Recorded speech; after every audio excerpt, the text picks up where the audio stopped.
Yo me acuerdo que hace poco un actor, empresario, dijo que se iba de pachanga con los hijos de Miguel de la Madrid. Un actor empresario que a pesar de los años se ve que no ha madurado. Que eras un juniorzazo, que además estaban ahí a tu disposición el Estado Mayor Presidencial y atendiendo las casas. Yo creo que también es una falta de respeto y conocimiento, porque yo que conviví con el Estado Mayor Presidencial durante tantos años, son personas que te cuidaban, pero nunca fueron serviles. Estamos en una disyuntiva entre si nos animamos a ser país desarrollado o nos dejamos ser Venezuela.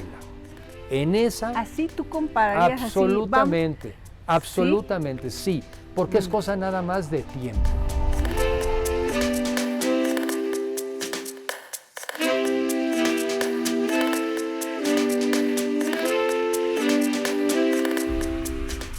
Estamos con una persona que, pues desde chiquito, yo creo que respiró política, pero no sé si quiso ser político desde pequeñito. Enrique de la Madrid Cordero, gracias por estar con nosotros. Gracias, al contrario, gracias a ti, Elisa, por la oportunidad y muchas gracias por esta entrevista. Qué gusto. Y bueno, pues empezar por eso. ¿Desde chiquito respiraste la política, el arte? ¿Cómo fue tu niñez? ¿Ya te encaminabas a ser político o para nada? Bueno, yo creo que sí te influye dónde naces, ¿no? Sí. En el caso mío, mi papá fue una persona que se dedicó desde muy joven al servicio público, ¿no? Sí. Él es de Colima, se viene a México después de una tragedia familiar donde le matan a su papá, ¿no? Su papá, él tenía 2 años, el papá era abogado, Sí. entra una persona a la oficina del papá, se hacen de palabras, saca la pistola y lo mata. No. Mi papá tenía 2 años y en eso su mamá, además estaba esperando a mi tía, y de los 2 años se vienen a la Ciudad de México, se vienen aquí pues mi abuela, pues a ganarse la vida, a darles una nueva perspectiva. Sí. Mi papá... Oye, ¿y con recursos tu abuela o, sí, o no? Sí, algo sí, porque la vendieron las propiedades que tenían donde vivían yo diría que era una Colima? familia de clase media en Colima, vendió las propiedades, se vino a México. En alguna época pusieron incluso una casa de visitas para estudiantes, ¿no? Entonces la gente que venía de provincia se quedaban ahí, mi abuela los atendía, les servía de comer, ¿no? O sea, tuvo que ganarse la vida. Y a partir de trabajo, de esfuerzo y también de parientes que tenía aquí, pues la fueron asesorando, le fueron ayudando de cómo ir invirtiendo sus recursos y sacar a la familia adelante. ¿Ella? Pues ella. Con sus 2 chiquitos. Con sus 2 chiquitos. Y yo creo que eso también hizo que mi papá, pues desde muy joven, se fuera siendo también una persona pues como muy formal, muy responsable, ¿no? Me salto años, él se hace abogado, trabaja, estudia Derecho en la antigua Escuela Nacional de Jurisprudencia, y desde entonces, un paso muy breve en algún despacho privado, por cierto, también muy breve en Bancomex, del cual después... ¿sí? Yo también, o sea... Coincidencia. Bueno, después yo fui director de Bancomex, y después ya entra al Banco de México, y entonces yo sí lo recuerdo pues como una persona toda la vida trabajando. ¿Y como banquero, básicamente, no, como abogado, porque él estudió Derecho. Sí. Él estudió Derecho, entonces siempre primero como con el enfoque jurídico. Sí. Cuando yo ya había nacido, somos 5 hermanos, cuando yo ya había nacido, o sea, cuando ya habíamos nacido 3, se va él a estudiar su maestría a los Estados Unidos. ¿Y se van todos? Y se va solo. Él. Porque pues no había como para que nos fuéramos todos, ¿no? Porque además se llevan poquito, como 2 años. Sí, los 3 mayores nos llevamos cada uno año y medio. ¿no? Año y medio, sí. Margarita, Miguel, Enrique, Federico. Ya con Federico 4 años yo. Ok. Y ya con Gerardo 8 años el yo. Pilón. Pues sí, bueno, yo creo no que sé sí. si fue. Yo creo que sí. No sé si fue no Pilón, lo sé, Gerardo. Pero sí, pues ya, 8 años de diferencia. Y los 3 mayores más cercanos, ¿no? Ajá. Entonces él ya se fue a estudiar su maestría de 1 año. No dominaba el inglés en ese entonces. Mi mamá a veces pues lo habrá ido a visitar un par de veces, unos 8 meses que estuvo fuera. Y ya después regresó él y se hizo una carrera muy larga en el sector financiero, sobre todo en la Secretaría de Hacienda. Como 15 años en haciendo eso. Entonces sí, pues yo viví eso, lo escuchas. Más que la política, yo digo las políticas. Sí, a mí lo que me interesa siempre me ha gustado más las políticas públicas, que son un poco la manera de cómo un país avanza. Ujú, La ujú. política, pues la necesitas para acceder al poder. Sí. Pero y luego que estás en el poder, ¿qué haces? Pues tienes que hacer políticas. Cuando sabes hacer políticas, porque si no, Pues si no te sigues quedas en la grilla. si no te quedas en la pura grilla Oye. y a veces pues en la politiquería, ¿verdad? O sea, la Sí. política es la manera de acceder al poder para poder hacer, para Sí. poder cambiar. Pero bueno, ¿Tú descalificarías a grupos como políticos o los dividirías políticos y tecnócratas? Porque recuerdo que muchos han dicho, es que cuando llega Miguel de la Madrid, tu padre, a la presidencia de la República, llegan los tecnócratas. bueno, a ver, primero yo creo que tú sí puedes dividir entre personas que les interesa el gobierno, vamos a ponerlo así, Sí. y les interesa más bien el lado del acceso al gobierno vía los partidos políticos, Ok. ¿no? O la participación en los congresos, en las legislaturas, o querer ser presidente municipal, un gobernador. Sí. Mucha gente tiene una carrera política, sobre todo trabajando en los partidos políticos. Ajá. Y yo creo que también ha habido mucha gente, ese ha sido también más mi caso, Ujú. que más bien se ha desarrollado en el servicio público, en las áreas que por definición son más técnicas. Pero déjame irme unos añitos para Sí. atrás, en México, en la época famosa del desarrollo estabilizador, Sí, pues sí. también había esa división. Y yo creo que lo normal, lo bueno para el país, es que el político tradicional entienda de cosas técnicas y el técnico tenga sensibilidad política. ¿Tu padre era así? Porque la escribes así como el tecnócrata. Pues mira, Era, ¿o cómo era? no llegas a ser presidente si no eres también político, Sí. ¿no? Porque Sí. aunque las reglas de cómo se accede al poder han cambiado, pues al final del día la política, en ese sentido como el arte también de convencer, Sí. de hacer posible aquellas cosas que tú creas que son buenas, de tratar con gobernadores, de tratar con diputados, Sí. de tratar con tus compañeros de gabinete que también son tu competencia, Y ¿no? que debe ser la más ruda. Bueno, Pues hay a varias ver, rudas, tú ¿no? ahorita luego nos platicas. Entonces, pero- pues claro que tienes que Sí. tener habilidades políticas. Entonces, por ejemplo, yo recuerdo mucho que, repito, mi papá sobre todo tuvo su carrera en el servicio público, Sí. en la parte técnica. Sí. Pero, ¿y después qué? ¿Cómo le haces para que, por ejemplo, yo recuerdo muy bien, cuando llegó el de presidente, desde un principio hubo una serie de iniciativas, bueno, desde antes, desde la campaña misma, los conceptos de una campaña, la renovación moral de la sociedad, Sí. la descentralización de la vida nacional, ¿no? Una serie de reflexiones pues, que te hablaban de una persona que había venido pensando en esto toda su vida. Ya lo traía, ya lo te traía el traía. eslogan. Y que en ese caso, en el México de ese entonces, que era un México más discreto, donde no podías tener tampoco una participación porque era un régimen, ¿no? Sí, Más no asomabas la presidencial. cabeza y... Bueno, pero pues no, te eso no caía. se lo inventó, son cosas que venía él construyendo. Sí. Él fue también viene un poco del mundo académico. 10 años fue maestro de Derecho Constitucional en la UNAM. Ah. O sea, era una persona con una enorme formación jurídica. Pero después, con los años, yo creo que también se dio cuenta de que necesitaba formación financiera. En parte eso fue hacer su maestría cuando estuvo en Ah. Estados Unidos. ¿Qué fue en dónde? ¿En dónde? Fue en la Universidad de Harvard. En Harvard. Ajá. Y fue lo que llamaban el Mason Program, un año. Sí. Y después ya su carrera, pues sí fue sobre todo Banco de México, pero sobre todo Hacienda. Ahora, Hacienda era, porque pues ya no es. Hacienda era también la gran escuela, porque tú podías estar viendo los grandes proyectos del país, la necesidad de las obras, ¿no? Y después él culminó siendo secretario de Programación y Presupuesto en el año 79. Fue secretario como del 79 al 81, Sí. 2 años.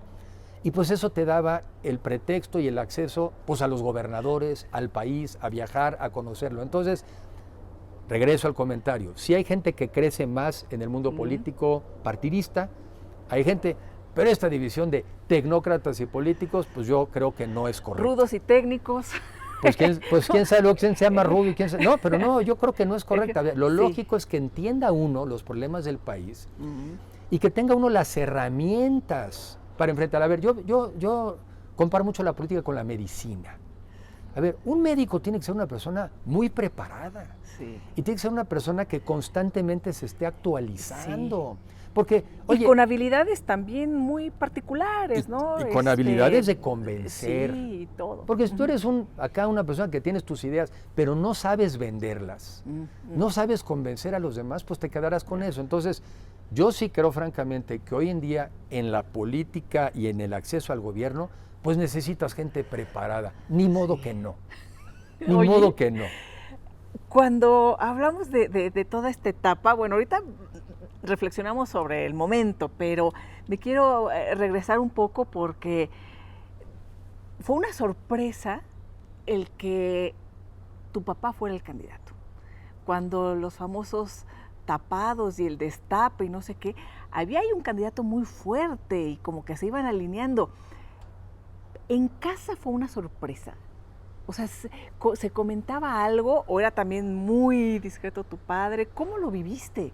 No, tú sabías, en ese entonces, en el México de ese entonces, el presidente de la República era a su vez pues, el jefe del partido, ¿no? Era un régimen pues muy centralista, al cual algunos, por cierto, quieren volver, ¿no? O sea, le tienen como cariñito. Sí. Le tienen como que ganitas, ¿no?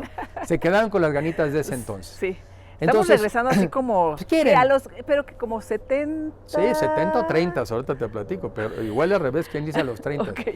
Pero no, en la casa sabíamos, pues era secretario de Programación y Presupuesto, sabíamos que estaba dentro de las opciones, y tan sabíamos que yo me acuerdo que yo acabé la prepa en ese entonces, me había ido de viaje, existía la posibilidad de que me hubiera yo podido quedar, como algún amigo se quedó un año fuera estudiando, y yo en mi reflexión decía no, porque aquí va a haber dos escenarios, o yo regresando y se da el destape y es él, con lo cual pues lo quiero acompañar, o se da el destape y no es él y lo quieres y lo quiero acompañar. Entonces no, la teníamos muy clara. ¿Y en dónde estabas? Yo estaba en un viaje en Estados Unidos y existe la posibilidad que me fuera un poco a fortalecer. ¿Justo terminando la prepa? Al acabar la prepa, porque yo entonces acabé la prepa. Entonces a lo mejor te seguías estudiando por allá. Sí, acababa la prepa, yo acababa en verano del 81. Yo estudié mi preparatoria en la Escuela Moderna Americana, desde kinder hasta la prepa, ¿no? Una escuela bilingüe muy buena. Pero yo dije, bueno, pues igual me tomo un año pues, para fortalecer realmente mi inglés y para, ¿no? Y también un ratito irte despegando ya de la casa, ¿no? Entonces digo, lo que quiero significar es que tan estábamos conscientes que yo sabía que no me iba a ver ese año porque si salía, pues quería acompañarlo en su campaña y si no salía, pues también quería acompañar, que no fue. Oye, pero sí fue. Sí fue y antes de que fuera, ¿tú eras el más cercano a tu padre? Porque, o sea, seguiste mucho sus pasos, abogado, te fuiste también a estudiar a Harvard después, ¿verdad? Sí. También con esta visión política, pero también con las finanzas, o sea, cuando me describes a tu padre, estoy pensando en tu carrera también. Bueno, a ver, sin duda en mí ha tenido una influencia muy fuerte. ¿Eras el consentido? No. A ver, somos 5. Margarita la única mujer. Margarita la única mujer. Entonces ya de entrada, pues la consentida, ¿no? De entrada. O no sé. No, yo creo que sí hiciera. Okay. Después Miguel, pues el primer hombre se llama Miguel como mi papá, ¿no? Sí, que... Yo creo que, a ver, a mí me pasa lo que le pasa a muchas familias, nomás que en el caso nuestro lo destacan más. ¿Cuántos hijos de dentistas son dentistas? ¿Cuántos hijos de ingenieros son ingenieros? ¿Cuántos hijos de médicos son médicos? Ah, pero si un hijo de un político le gusta la política, es excepcional. Pues no. Oye, pero de tus hermanos y tu hermana no se dedican a la política. No. A ver, a muchos les ha interesado la política como tema a conversar. Sí. Pero ya digamos como dedicarte profesionalmente a eso, aunque yo también, déjame decirte algo, la mitad de mi carrera sí ha sido en el servicio público, pero también la mitad de mi carrera ha sido en el sector privado. Sí. O sea, yo he tenido, y también una buena parte de mi carrera pues, ha sido en la academia, ¿no? Porque yo también siempre pensé, y esa pues, es mi manera de pensar, que si yo no tenía las oportunidades que yo quisiera en el servicio público, yo no me iba a dedicar a eso, salvo donde hubiera oportunidades que me interesaran. Entonces siempre mi carrera ha sido, oye, mira, aquí se dio una oportunidad, la tomo. Ya no es lo que quiero, me voy al sector privado, porque también creo que para tener independencia de criterio hay que tener independencia económica, para que no tengas que hacer lo que no quieres hacer. Enrique, ¿y en algún momento te has sentido preocupado por el dinero? Ahorita que mencionas dices la independencia es muy importante, sin duda pues lo has construido así para decir si no se da esta parte, pues con permiso, o yo voy a plantear lo que creo y si no, muchas gracias, no vivo de la política, pero en algún momento el hijo del presidente, después me platicas cómo lo viviste en plena juventud, no sé si eras rebelde o no, ahí nos contarás, pero ¿te preocupaste en algún momento? A ver, te voy a decir no, y claro, algunos dirán, pues ¿cómo se va a preocupar? No, a ver, por una razón que también ha sido mi forma de pensar. Nunca he pensado que es lo que hay que perseguir. Yo pienso que eso llega. ¿sí? O sea, yo más bien mi prioridad ha sido, me quiero dedicar a aquello que me quiero dedicar. Yo he tenido dos suertes muy importantes. Una es que en los lugares donde he trabajado, pues he tenido recursos, he tenido salarios buenos para tener ingreso. Pero déjame ser sincero, con eso no hubiera yo vivido. Entonces también yo estoy casado con una persona que también es generadora de ingresos. ¿Sí? Hubiera sido imposible para mí dedicarme a lo que me gusta, darle el nivel de vida a mis hijos que yo creo que deben de tener, si no estuviera también Isabel, que es una mujer trabajadora y que aporta recursos y muchas veces más que yo. Entonces yo creo en eso y bueno, yo he tenido esa suerte. Entonces, otra vez, nunca ha sido lo que más me ha guiado, y tan no es lo que me ha guiado, que aunque la gente piense otras cosas, los que hemos trabajado en el sector público y luego hemos trabajado en el sector privado, yo muchas veces, cuando me he regresado al sector público, pues he bajado mis ingresos 3 veces. 3 veces. ¿Pero por qué? Porque eso no es lo que me guía, ¿no? Eso no es lo que me manda. Y respeto a los que hacen actividades que ganan mucho y que quizá no siempre son tan divertidas como las que yo estoy. Entonces, bueno, eso para mí ha sido importante. O sea, hacer lo que me gusta, pero tener las habilidades para también saberte ganar la vida. Eso es muy importante. De tus hermanos, tú eres lo que llamamos el jamón del sándwich. A muchos nos toca hacer eso. ¿Eso implica algo? O sea, en tu formación, ¿con quién te llevas mejor? ¿Con los grandes? ¿Con los chicos?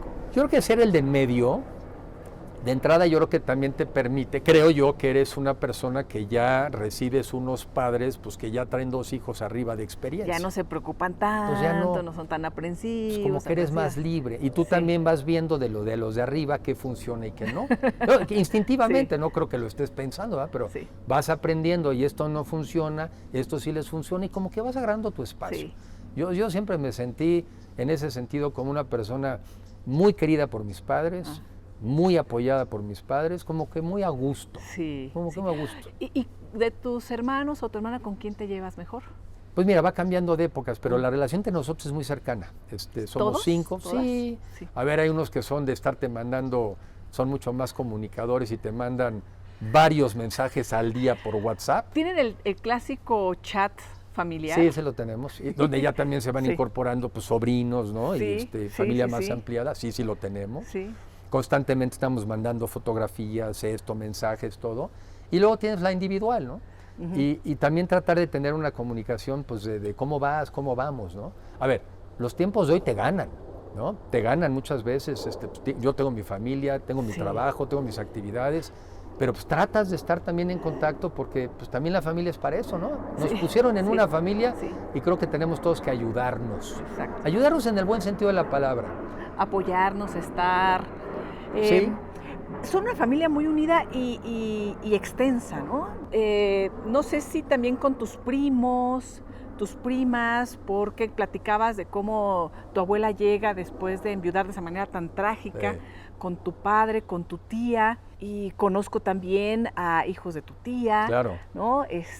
Buenos amigos, periodistas. Rafael de la Madrid. Rafael de la Madrid. Que son personas muy trabajadores, muy esforzados, muy talentosos. Querido Ricardo, por supuesto, entre ellos, ¿no? Y lo veo que son muy unidos. Hace poco, pues bueno, hubo fallecimientos cercanos también, ¿no? De los padres, y ahí estaban todos. ¿Son así? Sí, y otra vez, depende de épocas y momentos, ¿no? Hay veces que estás más cerca de uno, hay veces que estás más cerca de otros, pero siempre hay afecto, siempre hay cariño, y siempre yo creo que nos andamos viendo. ¿Quién fue tu guía? ¿O quiénes? ¿Profesores? Pues a ver, padre, yo en mi padre he encontrado un ejemplo muy importante en algo que destaco. Yo en él vi que se puede ser un funcionario honesto y capaz. Por eso creo que se puede. Porque si lo vieras por otras evidencias, dirías, no se puede.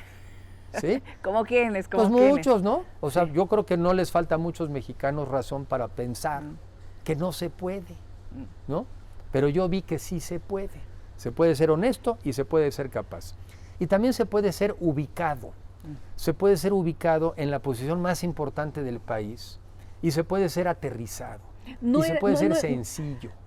¿No se subió en un ladrillo tu padre así de decir, presidente? No, nada, la verdad es que fue, la verdad es que en ese sentido, pues para nosotros fue una gran lección, porque mis papás, los dos, pues eran gente muy sencillas, muy aterrizadas. Pero mi papá un poco adusto también, pues, su vida ya te platiqué el origen, ¿verdad? ¡Qué duro! El origen que quizá no todo el mundo sabe. Entonces, luego es fácil andar juzgando a alguien de que uno hubiera sido un poco más entusiasta. Pues sí, mano, nomás que te mataron el padre a los 2 años, ¿no? Y tuviste que salir adelante.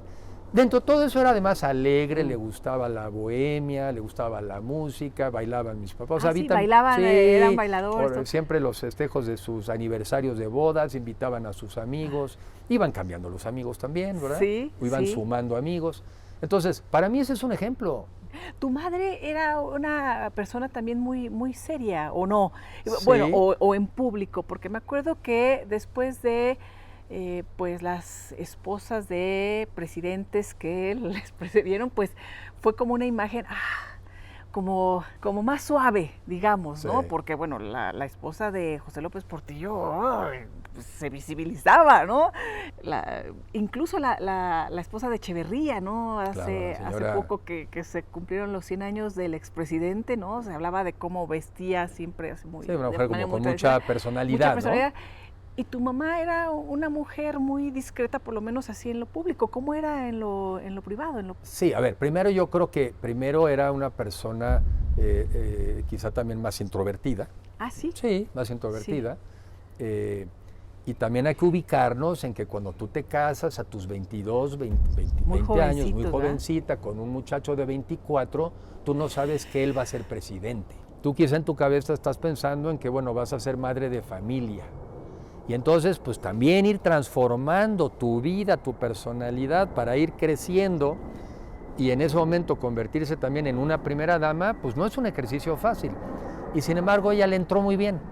Le entró, se preparó, tomaba sus clases de oratoria, tomó muy en serio ser la presidenta del DIF, ¿no? Tomó en serio los temas que en ese momento le correspondían. Y también creo que tomaba en serio tomar su papel de ser la representante, ¿por qué no decirlo?, de las mexicanas. Sí. En el exterior, ¿no? Cuando menos cuando salía. Entonces, una mujer en ese sentido, sí elegante, pero al mismo tiempo sencilla. Fíjate que a mí me tocó en alguna ocasión en Xochicalco. Llegamos ahí cuando un 21 de marzo y un evento ahí muy bonito. Iba a Colosio. Iba chiquita con mi papá y tu mamá llegó, reaccionó de una manera muy cariñosa, la verdad, ¿no? Y lo digo así, se estelaba mucho así el aplauso y todo, pero me llamó mucho la atención ese reconocimiento así, general, porque estaba así abierto al público. Ese yo lo vivo mucho porque cuando salgo de viaje, cuando estoy en pláticas, en visitas, a mí me es muy común que me digan, aquí estuvieron sus papás. Aquí estuvo su mamá. Sí. Y le tenemos mucho aprecio. O sea, es algo que yo recojo mucho. Sí. Lo recojo de la gente que los conocieron y de repente recibo tuitazos de gente que nunca los han visto en su vida. Oye, ¿no? Pero los que los exacto. conocieron sí. Entonces yo sé cuáles son sinceros. Y lo que nos enseñaron siempre es, esto se acaba, ¿eh? Entonces hay que prepararse para cuando se acabe. Para estar y para no estar. Sí, pues porque ¿no? sí, y a Dios gracias, nos dieron esa formación porque así es la vida, ¿no? Sí. La vida es como una montaña rusa, como un carrusel. A veces estás arriba y a veces estás abajo y eso no debe de dejar de hacerte ser quien eres. Oye, ¿y a tu padre le da tiempo de convivir mucho con ustedes o era más tu madre? No, mucho. ¿También? Porque, o sea, él venía, o sea, llegaba a comer mucho, con ustedes, porque pues ahora sí que como ya no tenía jefe, ¿no? Sí, cuando ya era jefe, qué padre. Ya era jefe. Ya no entonces jefe. Él tenía la disciplina de por lo menos un par de veces comer en la casa y prácticamente todas las noches llegar a cenar a la casa, quizás salvo una vez, ocasión, ¿no? Cenas oficiales o alguna cosa así. Entonces, en ese sentido, yo creo que fueron los años incluso donde yo más conviví con él, irónicamente, porque yo estaba estudiando en la universidad, llegaba a 9:30, y después de que terminaba la telecomedia de ese entonces, y quizá el noticiero que era de ley, pues ya te ponías a platicar. Entonces, para mí fueron años de una intensísima convivencia con mi papá. ¿Cómo eras? ¿También ubicado o eras así acelerado? O tus hermanos, yo me acuerdo que hace poco un actor, empresario, dijo que se iba de pachanga con los hijos de Miguel de la Madrid. Un actor empresario que a pesar de los años se ve que no ha madurado, ¿no? Porque yo entendería que como lo yo entendería que un muchachito eso. de 14 años te deslumbre el poder y todas estas cosas, ¿no? Pero bueno, primero, ese muchachito no tenía que ver conmigo, no tenía que ver conmigo porque la edad es muy diferente, muy diferente. ¿Él habla de quién? ¿De tu hermano? Pues no quiero decir de quién habla, pero él habla de cosas que además no pasaron. Imagínate que mi papá se iba los miércoles a Cuautla. No, mi papá trabajaba hasta el sábado. Y sí teníamos una casa en Cuautla, que era una casa de fin de semana, pues donde trataba de ir mi papá con la mayor frecuencia posible. Entonces, son de estas cosas que confunden entre ficción y realidad, y lamentablemente hacen daño, porque no se dan cuenta que con sus comentarios, pues sí mandan la imagen de que, por ejemplo, en el caso mío, pudiera yo haber andado en la frívola. Que eras un juniorzazo, que además estaban ahí a tu disposición el Estado Mayor Presidencial y atendiendo las casas. Yo creo que también es una falta de respeto y conocimiento, porque yo que conviví con el Estado Mayor Presidencial durante tantos años, son personas que te cuidaban, pero nunca fueron serviles, nunca. Entonces, por lo menos la experiencia que yo tengo es de gente que te cuidaba, ¿verdad? Y entonces, pues sí, lamento esos comentarios para llamar la atención, pero bueno, ¿qué le vamos a hacer? Y siempre hay como el amigo que de pronto aparece, ¿no? ¿No te pasó a ti en particular de que tu papá presidente, entonces ya, somos súper cuates? Sí, hay los amigos de los hijos del presidente, ¿no? Como hay también la anécdota de alguien que creo que sale de Palacio y de repente, oiga, ya no lo he visto por mi casa, ya no me manda usted regalos cuando era secretario. No, al secretario le sigo mandando regalos. Usted ya dejó de ser. Exacto. Pero es curioso que haya gente que se ostente de que sea tan convenenciera y quiera de hacer eso una cualidad. Para mí no es una cualidad.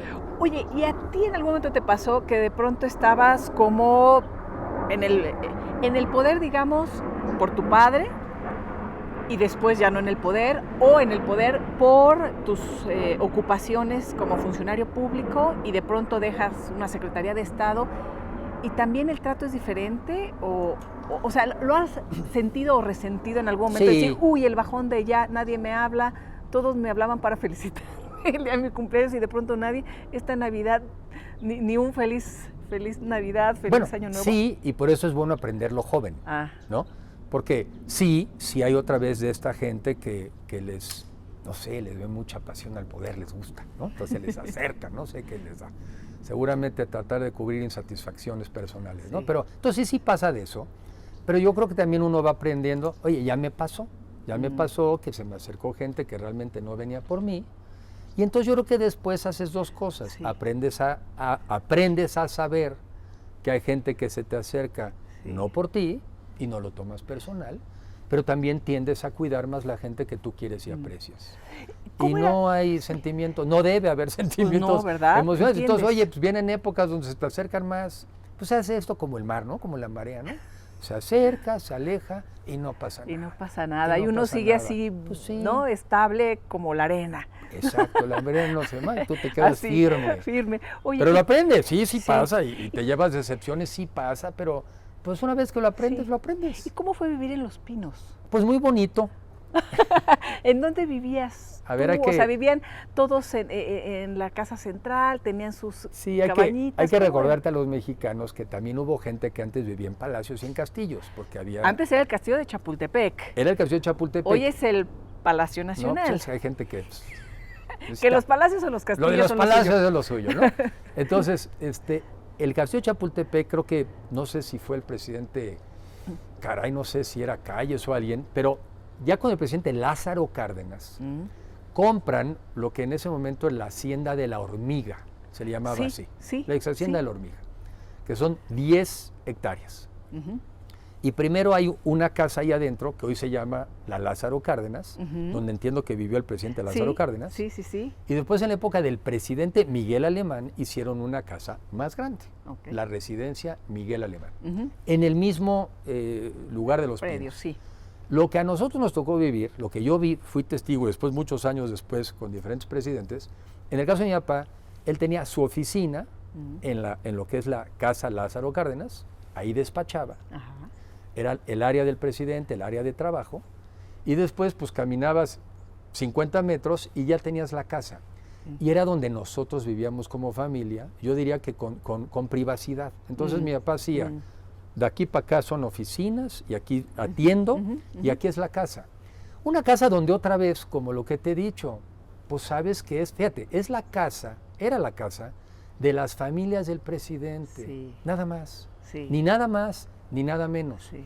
Como en muchos países las hay, porque además le garantizan la seguridad al presidente. A ver, que a mí me cuenten misa. Yo he ido al Zócalo últimamente. Ajá. Está bardeado.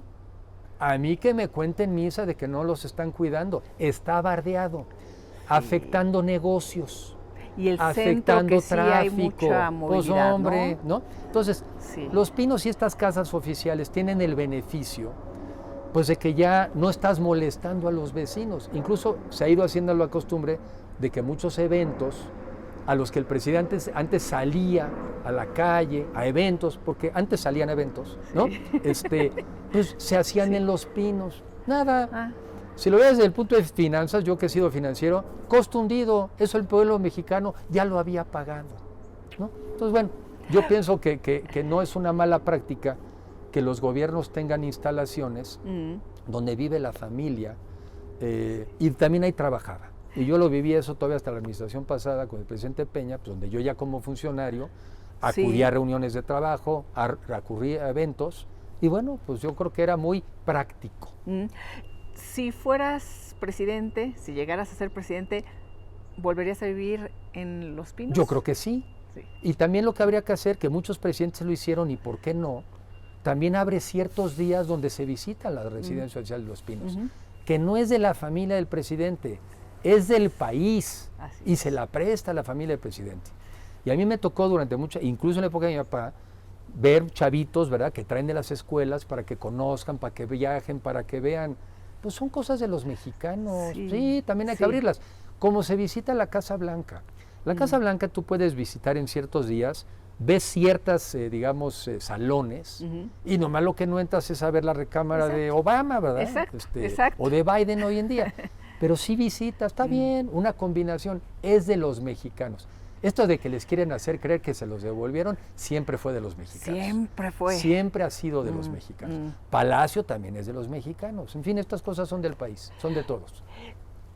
Hoy en día, en estas reflexiones que has hecho, ¿con quién te quedas como un muy buen amigo? Tienes así a tu grupo cercano, pero ¿quién es así como alguien que estimas para siempre?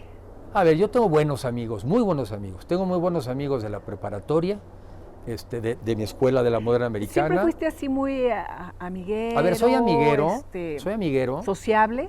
Soy amiguero, soy sociable, pero no soy tampoco, no soy en el amiguero. El alma de la fiesta. No, porque, pues porque también a Dios gracias tengo una familia numerosa, tengo 4 hijos, que también se van convirtiendo en tus amigos. Sí.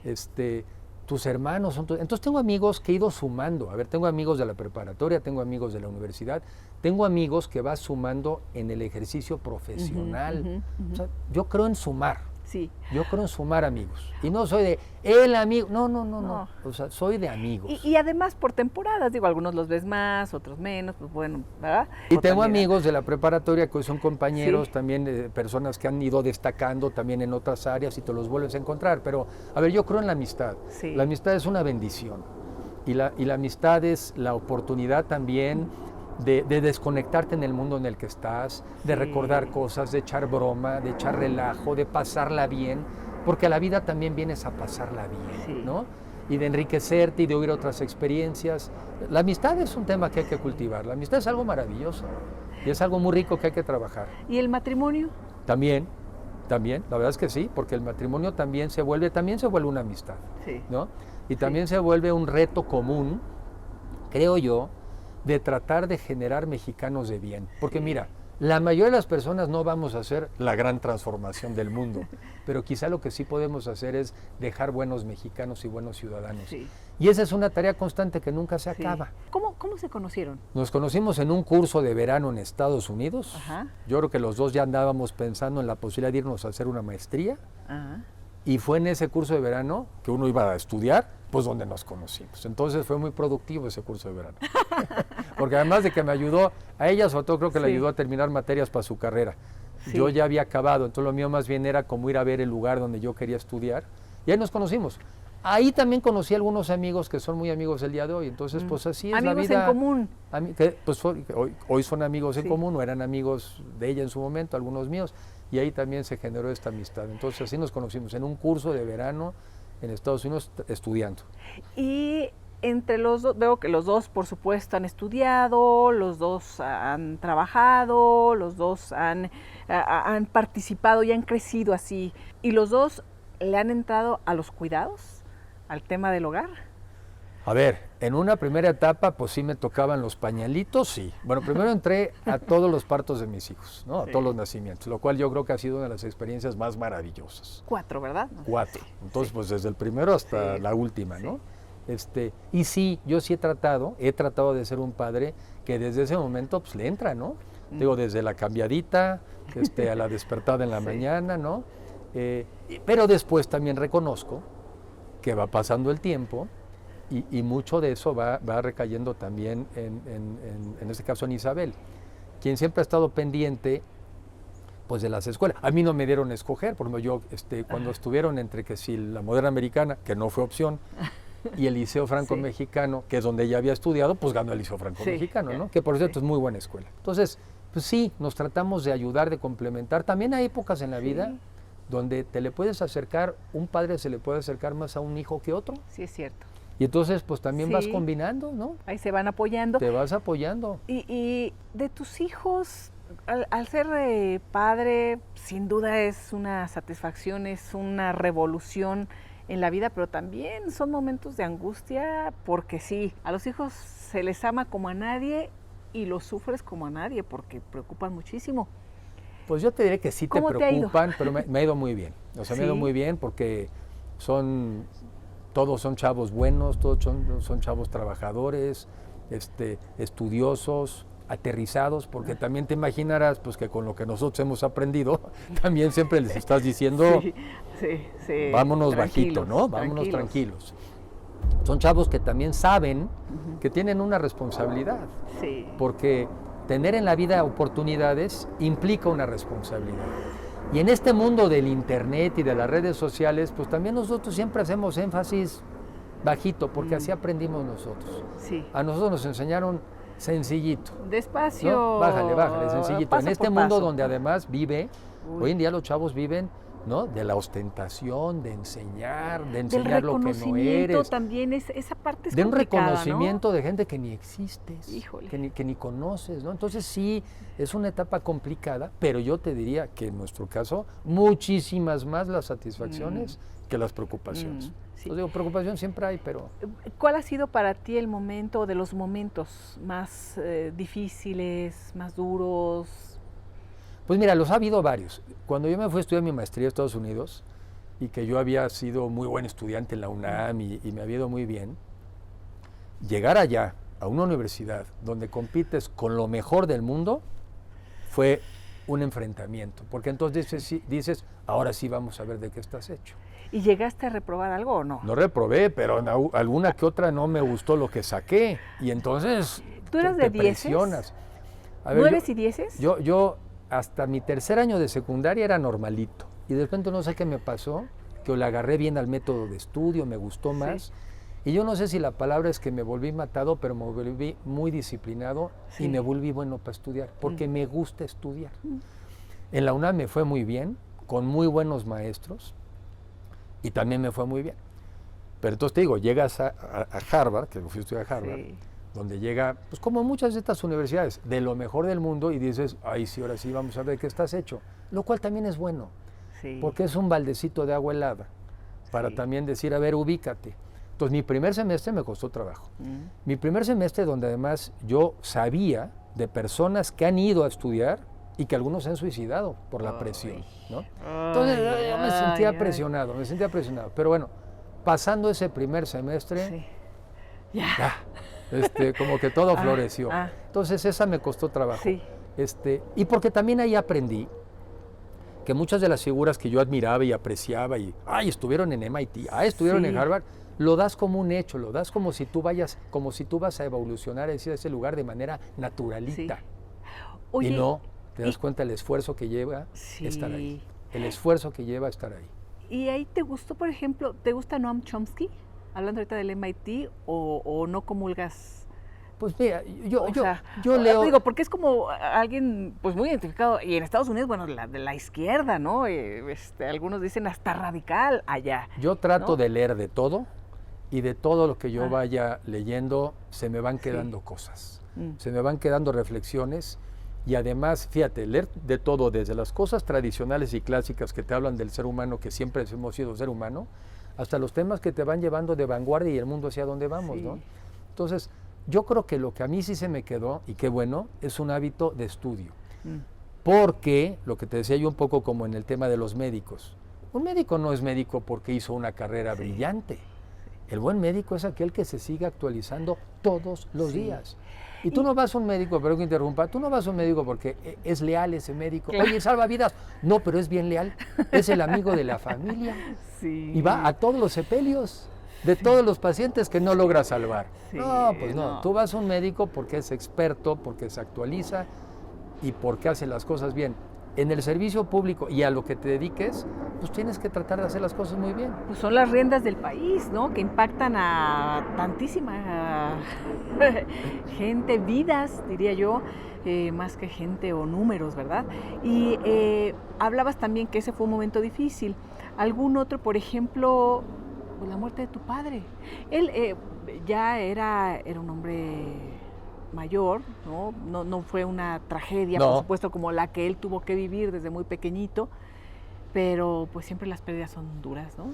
A ver, las pérdidas son duras y en mi caso también creo que lo que a mí me tocó vivir no fue una muerte repentina, Sí. sino fue una muerte en donde mi papá se fue enfermando en el tiempo. Sí. Y tuvo que ver, creo yo, que fue muy fumador,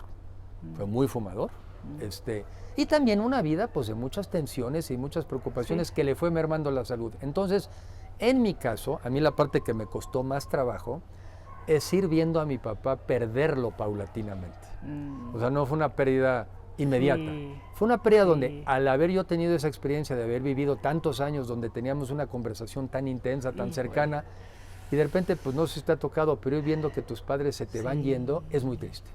Y nos cuesta trabajo entenderlo. Yo me acuerdo que me tuve que echar hasta algunas lecturitas de libros de entender, pues que la senectud en Sí. algunos casos es muy dura y que más bien lo que tú tienes que aprender a hacer es a acompañar nada más. Sí. Ya, Sí. ya no vas a tener esos diálogos, ya no vas a tener esas reflexiones, pero quizá ellos lo que necesitan es que los acompañes. Ya.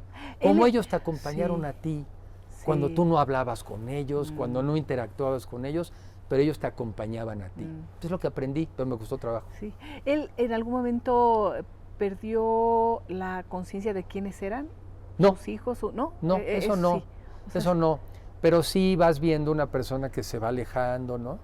La gente cuando la edad no llega bien, Sí, ya están en su mundo, sí. ya están seguramente en reflexiones, Sí. ¿no? De lo que pasó y de lo que viene. Tú ya no estás tan ahí, ¿no? Y esa ausencia cuesta trabajo. En esas reflexiones de lo que pasó, de lo que viene, ¿has estado últimamente? ¿Tú? Sí, yo estoy en muchas reflexiones porque ya afortunadamente he tenido la edad, pero también ya la ¿Vas experiencia. a cumplir en octubre? Yo cumplí 59, y voy a cumplir 59 60. Claro que los 60 son los nuevos 40. Sí, Ya, claro, ¿no? ya, decretémoslo de una vez. De una vez lo decretamos y ya quedamos que la Sí. juventud es una enfermedad que se quita con el tiempo. Exacto. ¿no? Entonces, exacto. a ver, por edad, por experiencia, yo lo que veo es que este país puede ser mucho mejor de lo que es, mucho mejor. Y platicaba yo en la mañana en una reunión con una fundación española. Y les decía yo, ¿por qué lo siento? Le dije, México está en la disyuntiva entre hacer un esfuerzo y parecerse más a un país europeo Sí. ¿no? Como una España. Los que hemos tenido la oportunidad de ir a España, dices, ¿qué cosa? ¿No? Un país desarrollado, un país de clases medias, un país urbano, ¿no? Clase media, es esa parte que nos ha faltado para extender la clase media, porque vivimos, lo que ha pasado es que pues la desigualdad está, pero además la pobreza crece. Es que nos tendríamos Enrique, que obsesionar. ¿qué ha pasado ahí? Nos tenemos que obsesionar, digo yo, por convertirnos, consolidarnos como un país de clases medias. Y las clases medias empiezan, yo creo que hay varias cosas, pero una, empiezas por eliminar la pobreza extrema, que sí se puede, eliminar el hambre, que sí se puede, pero también generar una serie de condiciones para que tu economía crezca y progrese. ¿Estamos en eso No, o claro lejos? que no, estamos en reversa. A ver, en los últimos 2 años, cerca de 7, pero serán 10 y después serán más, de 7 millones de mexicanos de clases medias se han empobrecido. Porque no hay manera de que se consoliden las clases medias en una economía que no crece. Y los empresarios, los más ricos del mundo, más bien mexicanos, que son también de los más ricos del mundo, ellos siguen pues bien, ¿no? En estos años. A ver, digamos. siguen bien, pero también yo creo que con muchas preocupaciones y podríamos hacer muchas cosas con ellos para que nos vaya bien a los demás. A ver, muy sencillo. Una economía para que crezca necesita inversión. ¿Y quiénes invierten? Invierte el sector privado, el nacional y el extranjero. En México se ha caído la inversión pues por falta de confianza. Entonces, lo pongo muy elemental. Oye, si no hay inversión, no hay nuevas casas. Pues no hay trabajo para arquitectos, no hay trabajo para albañiles, no hay trabajo, no se genera demanda de cemento. Oye, si no hay confianza en el país, no hay inversión, no se generan nuevas naves industriales, no crecen las plantas automotrices. Entonces, la inversión es un prerequisito para que la economía crezca. Ahora, eso sí yo diría, ¿a cambio de qué? México sí necesita muchos mejores empleos y mucho mejor pagados. Porque también nos volvimos una sociedad en ese sentido, a mi juicio, muy cínica, ¿no? Muy de, uno siente que tienen derecho a todo y otros ahí van, y no van, ¿no? No, y el poder adquisitivo se perdió y nos volvimos en creo que el peor país en América Latina en relación a sueldos y demás. Entonces, o sea, hay unas estadísticas ahí del terror para México. Sí hay que reconocer, porque hay que reconocer que no todas las cosas que hicimos las hicimos bien. Está bien. No por eso hay que hacerlas ahora peor, porque la suma de errores no hace un acierto. Entonces, bueno, si no hicimos todo lo que había que hacer para hacerlo bien, si no fuimos capaces de hacer una mejor repartición de la riqueza o que creciera mejor el país, pues qué tal que eso es a lo que nos enfocamos. Oye, Enrique, tú has dicho, yo quiero ser candidato a la presidencia. Bueno, sí lo has dicho ya abiertamente, pues no ¿o no? Así, porque nuestra ley electoral, que también es un desastre, porque, no puedes decir que porque si dices que es un acto anticipado, que si un anticipado, porque hasta en eso hay monopolios en México. Hasta en la parte política hay monopolios. Los partidos que están hoy, como que no quieren que haya otros, ¿no? Y otra vez se vuelve el cinismo, se vuelve la simulación, se vuelve, ¿no? Entonces, pero bueno, cuando dices hay que aceptar bueno, que hicimos cosas como mal, sociedad también y como país. Pero el último sexenio fue muy desastroso en todos los temas de corrupción, Enrique. Entonces, eso fue parte también de lo que llevó a que millones de mexicanos y mexicanas votaran por Andrés Manuel López Obrador, con justa razón, porque decían, ya estamos hasta el gorro de esta situación que se expuso sobre todo por periodistas, ¿no? Que exponían todos estos mecanismos de corrupción. ¿Qué hacer con lo que pasó, con la imagen que se tiene también, con los hechos y con tu partido, que además, pues ahora ya muchos se están integrando al gobierno de Andrés Manuel, al Servicio Exterior Mexicano, ¿verdad? Que ya lo usamos para eso, ¿no? ¿Qué cosa? Para cooptar políticos. A ver, varias reflexiones. Primero, yo creo, esa es mi visión, que el país en los últimos 30, 40 años es un mejor país que el de hace 40 años. Objetivamente como país hemos mejorado, todos. Lo que sí es que hay unos que han mejorado mucho más. Entonces nos ha generado una desigualdad que es injusta, incorrecta y que se puede cambiar. Eso es una. Entonces, como país sí hemos avanzado. Oye, ¿cómo no hemos avanzado? También lo que pasa es que el avance ha sido desigual. Los estados del centro al norte del país son unos y los del centro al sur del país son otros. Tienes estados como Aguascalientes y Querétaro que durante los últimos 25 años crecieron 5% anual. Sí. El 75% de la población de esos estados es clase media. En cambio, tienes Oaxaca y Chiapas, donde los últimos 25, 30 o 40 años han crecido 5 veces menos. 75% de la población es pobre. Entonces, no es que no sepamos qué funciona y qué no. Lo que no hemos sido capaces es de generalizar las capacidades y habilidades de los mexicanos. Entonces, eso nos pasó en parte. Y claro, casos groseros y grotescos de corrupción que se pudieron evitar, ¿no? Se debieron evitar.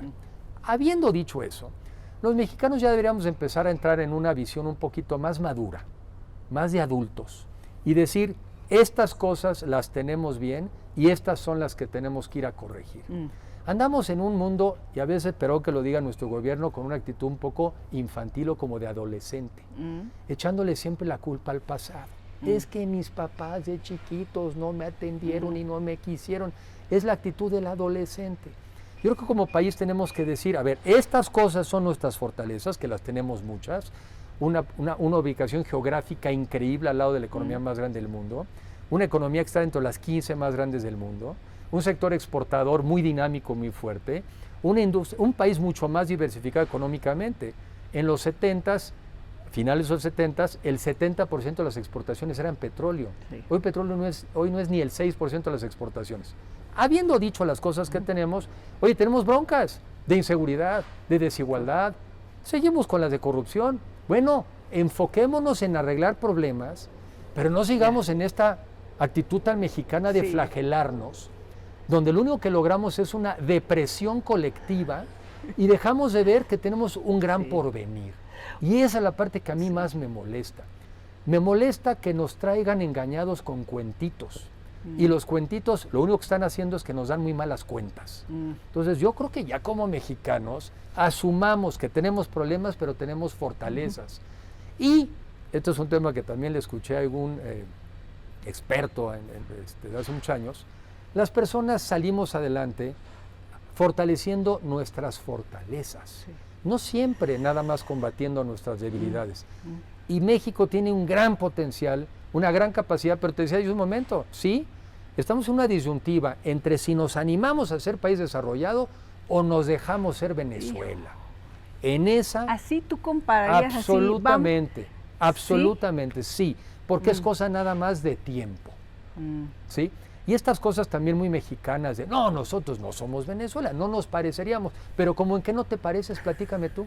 ¿En qué? Oye, los venezolanos, por cierto, también muy respetables. Sí. Y de repente también pensaron que no podrían tener un sistema político peor que el que tenían.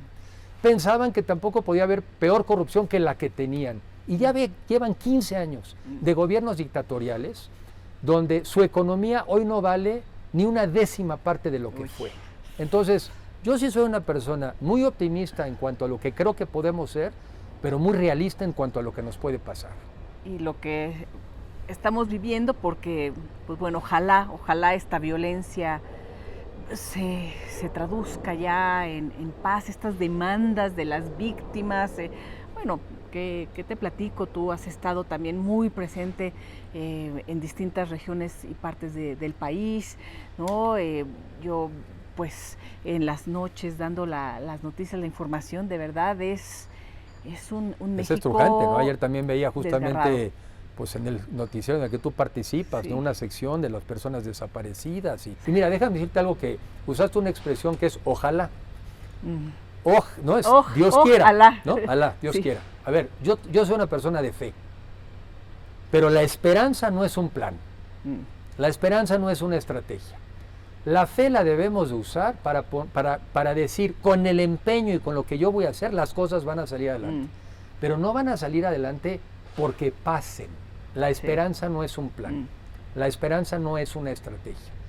Ahora sí que también este refrán tan mexicano, a Dios rogando, sí, pero con el mazo dando. Sí. O sea, nosotros no vamos a tener un mejor y ayúdate, sistema que Dios te ayudará. Yo en esa creo. Sí. No le pido que haga lo que a mí me toca hacer. Sí. Le pido que me ayude y me dé fuerzas en lo que a mí me toca hacer. Sí. Y yo creo que es lo que tenemos que hacer los mexicanos. Cada quien hacer lo que nos toca. ¿Y el ingreso del ejército ahora en alguna de estas labores? Y estas áreas que estabas comentando, que qué importante la inversión privada, toda esta participación. ¿Ahora el ejército entrando a estas áreas? Absolutamente equivocada. A ver, porque, si una de las cosas en las que México se ha destacado a lo largo de su historia como parte del continente latinoamericano, es que en México logramos, después de la Revolución, generar gobiernos civiles. Estoy leyendo la obra de Conversación en la Catedral de Vargas Llosa, y está hablando de la dictadura del presidente Odría militar durante 8 años, ¿no? Pues no. Entonces, lo que está pasando con nuestros militares, primero, pues ya de seguridad ni hablamos, ¿verdad? Que era para lo que los habíamos involucrado indebidamente, pero era para lo que los habíamos invitado, sí, ¿no? Inconstitucionalmente, Inconstitucionalmente, pero también, bueno, quizá en una primera etapa un poco ante la emergencia, de que no se encontraron los mecanismos. Pero ya no nomás están en eso, están interviniendo en actividades para las cuales había especialistas. A ver, no me digas de que en la Secretaría de Comunicaciones y Transportes, o con personas que también del sector privado, no encuentras, ¿no?, quién maneje las aduanas, quién reparta las vacunas, no sé si repartieron juguetes Día de Reyes también seguramente, ¿no? Y la seguridad, ¿no? Y los temas que nos importan a los mexicanos. Entonces, no seamos ingenuos, eso se va a prestar a posibilidades de corrupción en ciertos niveles, que después, ¿cómo le haces para corregir eso? Entonces, me parece indebido, y además me parece una falta de respeto a un servicio público mexicano, de gente que tiene las habilidades y las capacidades para hacer las cosas muy bien, pero bueno, llegaron con una visión antiburocrática. Oye, yo he conocido, hablando de tecnócratas y políticos, ¿cuántas personas en el servicio público mexicano están ahí porque les gusta? No son miembros ni siquiera de ningún partido o fuerza política.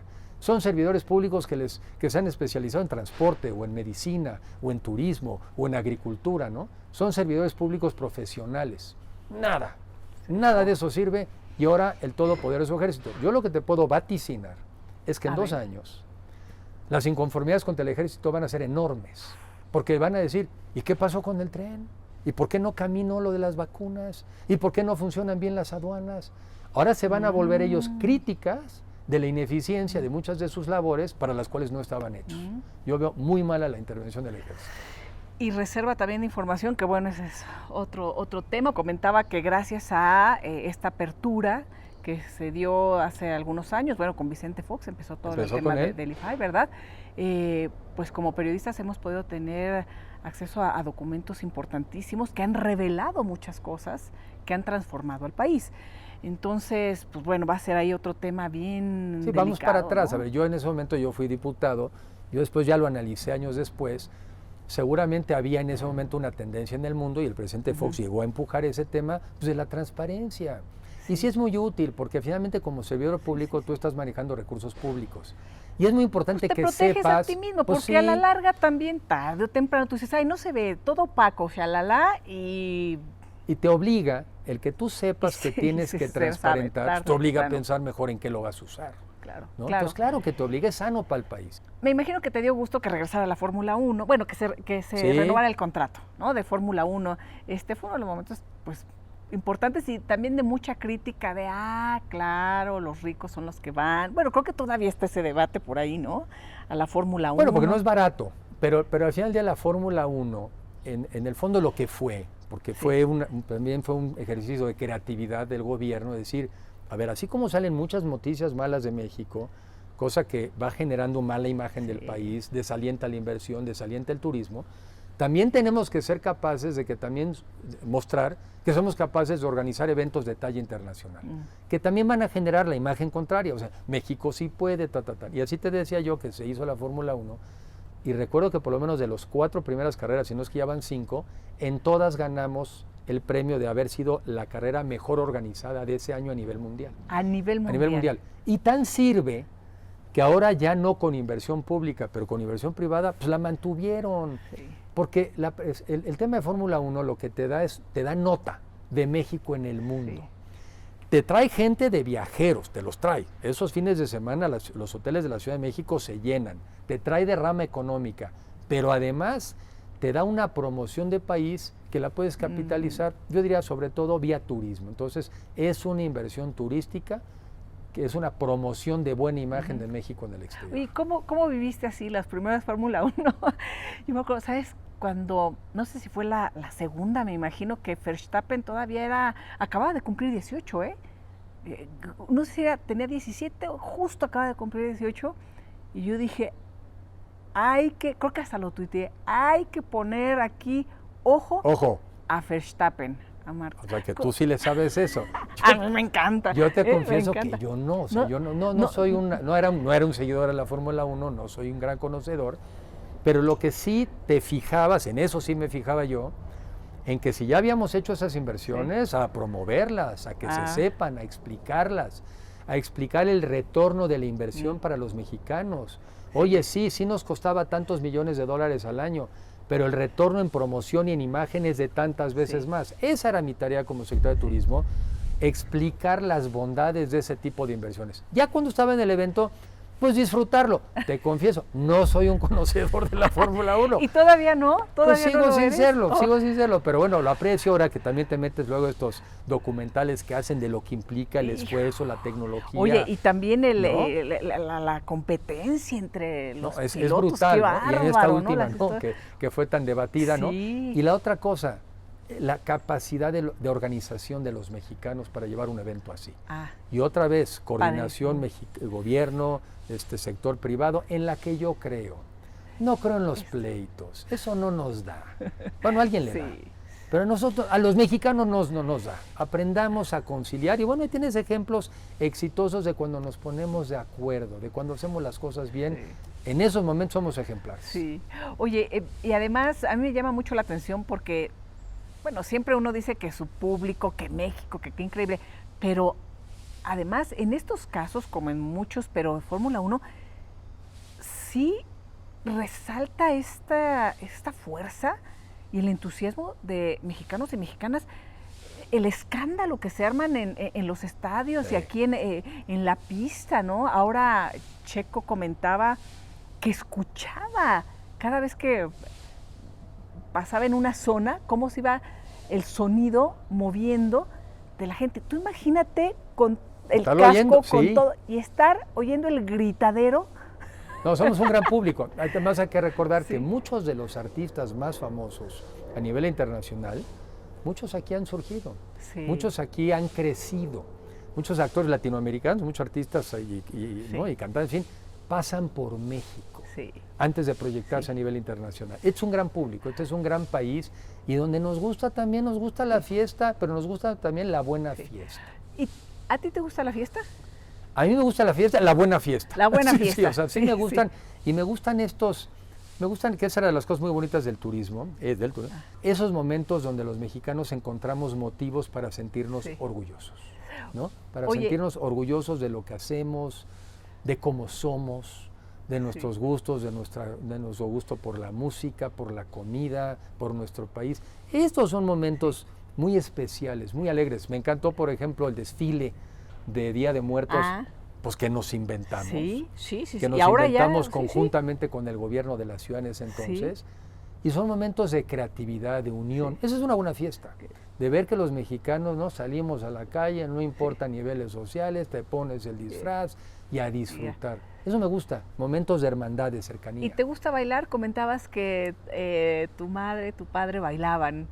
Sí me gusta, a ver, sí me gusta, todavía de mis cosas a hacer es tomar unas buenas clases de baile. Porque dices que te gusta además seguir aprendiendo, por supuesto actualizando en lo que sabes, pero también aprendiendo otras cosas, ¿no? Sí, o sea, la vida no es nada más trabajo. Y ¿vas a tomar clases de baile? Vienen mis clases de baile, serán el siguiente. ¿Y de qué? Pues me la voy a dejar en baile ahorita, porque, y la otra también, me gusta correr, me gusta hacer ejercicio. También me anoté recientemente para un medio maratón, que ya he corrido antes. ¿Lo vas a hacer ahora? Lo vamos a hacer. ¿Y de música? ¿Qué te gusta escuchar? Y de música variadita, porque me gusta desde cuando si estoy trabajando le pongo la música clásica o de repente pones música más moderna.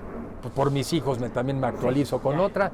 La música me parece también una maravilla y me gusta la música mexicana, que es maravillosa. Entonces, o sea, a ver, la vida tiene que ser variadita. ¿Series?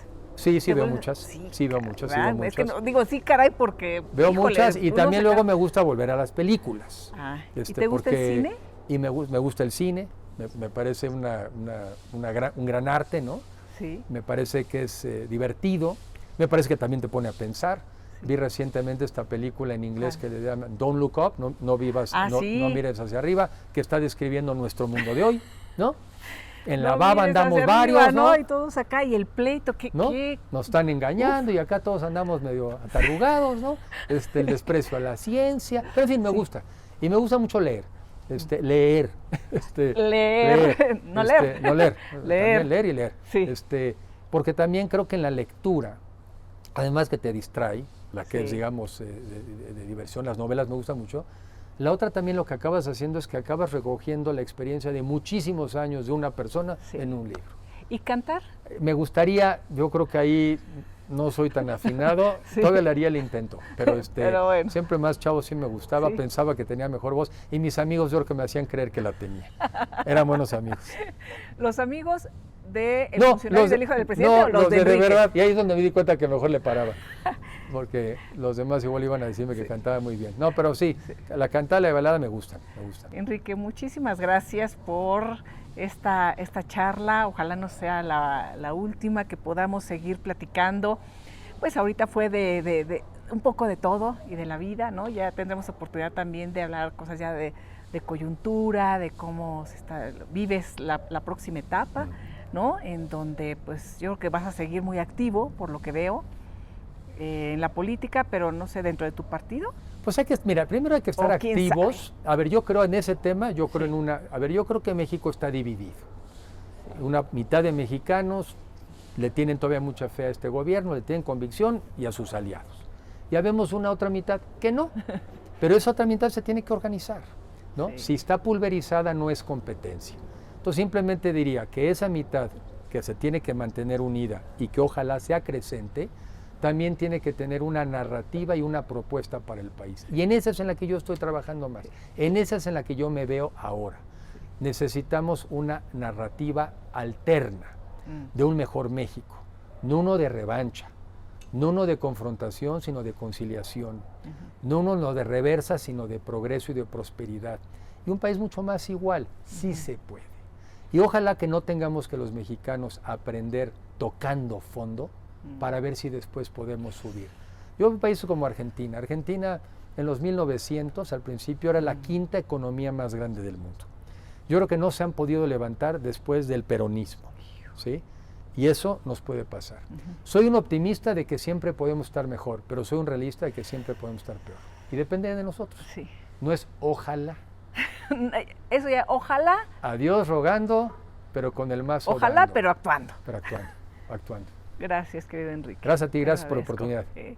Gracias por estar con nosotros, porque vamos a seguir conociendo a los hombres y las mujeres que han forjado, que seguirán forjando nuestro país, por qué piensan así, qué es lo que les gusta, ¿verdad? Y creo que es un ejercicio además muy lindo el escuchar las distintas voces, en vez de cerrar puertas. Hay que escucharnos, Gracias. hay que escucharnos. Gracias, Enrique. Gracias, Lisa.